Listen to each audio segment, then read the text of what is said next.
here with the very latest. Louisiana Senator John Hannity. Senator, I'm going to read something to you, if you don't mind. It's the Foreign Corruption Practices Act. It's 15 U.S.C. 78. It is illegal for a U.S. person to coerce or influence through bribery or extortion a foreign nation into taking an action that might financially benefit that person or his family or business.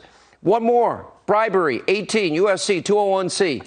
Whoever corruptly gives, offers, or promises anything of value to a public official, $1 billion, to influence an official act, fire the prosecutor, is guilty of bribery.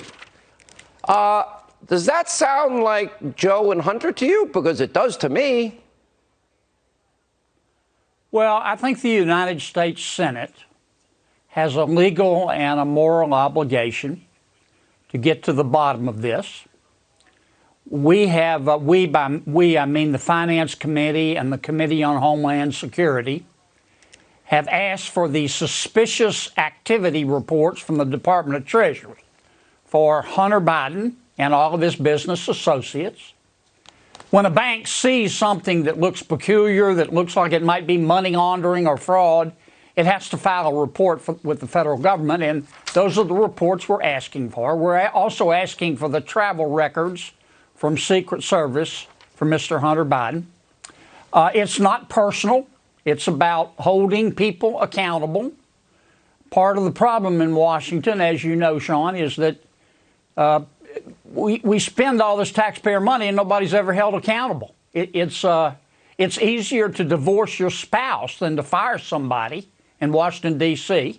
And we're gonna hold hearings. This is what we do know when we learned it as a result, Senator, of the impeachment proceeding. You yes. are a lawyer as well as a great senator from the great state of Louisiana. I read you very specific statutes. I'll go back to them. One is the bribery statute, the Foreign Corrupt Practices Act. I could even go to the Gratuities Act or the Hobbs Act.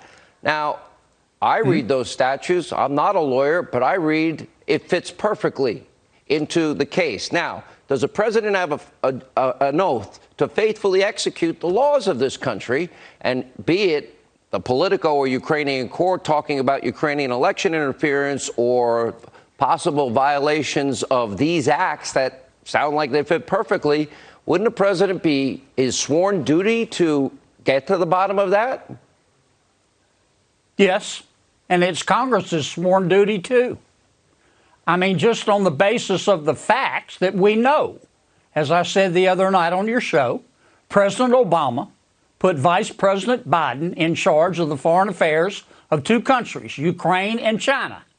And in both cases, his son, Hunter Biden, walked away with millions of dollars of contracts from politically connected businesses there. Now, what message does that send to the world? America's foreign policy can be bought, as I said the other night, like a sack of potatoes. Like a sack of potatoes. Am I saying anybody broke the law? We don't know yet. But we have a moral and a legal obligation to find out. Well said, Senator. And we will. Like a sack of potatoes. Foreign policy bought and sold. Thank you.